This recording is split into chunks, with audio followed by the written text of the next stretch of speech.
So many times on the driving range, I see players working on trying to get that lag and impact, a little bit of that forward shaft lean that you see the tour pros get. Unfortunately, most of those weekend warriors end up doing it by trying to hinge the club as much as humanly possible. And guess what? I'm here to tell you that might be the reason it's not working, because that impact, most of the time I see that club still leaning back, even with all that hinge. So today we're gonna learn 2 new drills that are gonna help you understand how to use the wrist properly and how to maintain some of that lag and impact. So do me a favor, hit the subscribe button, like, comment, let's get to work. All right, so it's about 30 degrees out, so we're gonna get right down to business. So we need to figure out what is hinge, first of all. So hinging, to clearly define it, is how much your lead arm and the club make an angle during the backswing. So most golfers have some amount of angle. The more hinge you have, the more narrow the angle gets. The least amount of hinge, the more of a straight line that club makes. So at address, what you notice is I start with a little bit of an angle. I've got a head start already from the down the line view. I don't start with a perfectly straight line. As I take the club back, I only need to add a little bit of extra hinge in there. So I'm trying to get that angle to about 90 degrees. Sometimes I can be a little bit less, or sometimes I can be a tiny bit more, but ideally the baseline should be about 90 degrees. So what happens when we over-hinge the golf club, right? We want to create all that lag. So we would think the more hinge we have, the more likely we can retain it, hit the golf ball, strike down on the ball, make it go really, really far. Well, guess what? When we start to over-hinge, we start to do a myriad of things that actually make the golf swing worse. The reason is the wrist is a coupled joint. So when I hold my hand straight out like this from a down the line camera view, my wrist can bend and hinge vertically about 15 to 20 degrees. When I start to cup my wrist and kind of bend it in this manner, I can actually add another 15 to 20 degrees of hinge. That's what we're looking to eliminate. Adding that little bit of cup not only makes the club hinge more, it also opens the face a ton. So if you're looking to hit the golf ball far, if you've got an open club face, that's going to make your life a lot harder. That's going to make the ball go higher and shorter and not as good as you would like it to be.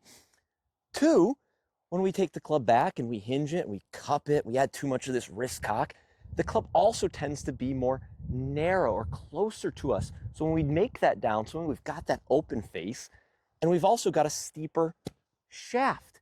So we've got a path that works the most out, the face that's the most open, and that's essentially how I would be hitting flop shots, right? Open face, cutting across the golf ball. So if you're doing that in your full swing in an effort to create more distance, then we're doing something wrong and we need to fix that. So how do we fix that? First thing we're gonna do is we're gonna grab your putter. That's how we're gonna get this thing to work properly. All right, so you're gonna grab your putter. And I know this drill works because I ended up having to do this about 10 years ago, and it helped me dramatically. So one of my mentors, Mike Dinda, big putting guy in the Philadelphia area, looked at my golf swing, even though he's a putting guy, and he told me, hey, Scott, we got some wrist problems and you have too much wrist cock. We need to kind of get some of that out of there. So what we did was did a little drill. We took the putter and we held onto it like it was an actual full swing golf club. So I have my left thumb, my lead hand thumb, down the flat part of the grip. I think Matthew Fitzpatrick actually puts putter grips on his driver to help with this. And I put my left hand on the golf club, thumb down the flat part of the shaft, and then I want the right hand with the thumb down the shaft as well on the flat spot. We're gonna make some practice swings. And I want you to feel like when that club loads, it loads up against your lead thumb. You feel a little bit of that pressure there. That flat spot is helping you support the club. If you start to cup, you're gonna feel that club slide between your lead thumb and your hand and start to lose control of it. The face is gonna get too open. I want you to make some practice swings and get that putter to work all the way back and have that thing load really firmly against your lead thumb. Now make some practice backswings and practice through swings. From there, start making some faster and faster swings. Now, I'm not gonna advocate for you to hit actual golf shots with the putter, but your job is to take that feel. That's the best part about this is you have to overdo the feel. Feel the club load up against your lead thumb, come down, strike the ball, work through it. When you're done doing that drill with the putter, take an actual golf club, stick it in your lead hand, and practice making some one-handed swings where you feel the kind of load up against that lead thumb and swing on through. From there, hit a couple golf shots. Overdo that exaggeration so you can feel the putter load properly, hinging vertically, but without the cup. That'll make you less narrow. It'll make the face more closed, and it'll keep the path from working too out to in. Now, the last drill I have, very, very simple, because most of the time when we over-hinge the golf club, the club from the down the line view will actually get out into the fingers of the player. So kind of the club kind of rolls up into the fingers, the hand gets a little too exposed, and now we lose the face and we come down, smash the ground. Here's what I'm gonna have you do.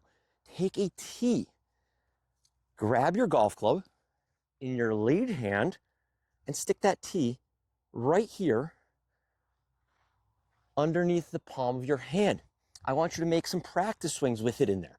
You need to squeeze that tee in there as hard as you can, so when you hinge the club stays in your hand and doesn't roll out and come flying out. We don't want that tee to come flying out mid downswing or mid backswing. So let's do it one more time. Stick the tee in there, practice swing, plenty of hinge, right? That's 90 degrees of hinge. And from there, swing on through. Practice backswing, swing on through. Now, I know you're probably asking me, like, Scott, why are you not hitting that many golf balls? Well, it's about 25 degrees out and my hands are killing me. So I'm gonna hit one golf ball doing it with the tee, and then we will call it a day because it is freezing out here. So here we go, tee in the hands, backswing, here we go. Tee still in the hands. I want you to work on that. I want you to subscribe. I want you to follow. I want you to comment, like, share, do the whole thing. And more importantly, go get yourself a free golf lesson on scottyurgzgolf.com, or go jump on Skillest and get your free swing evaluation. I'm here to make you better. Let's see if we can make 2025 your best golf season ever. Let's do it.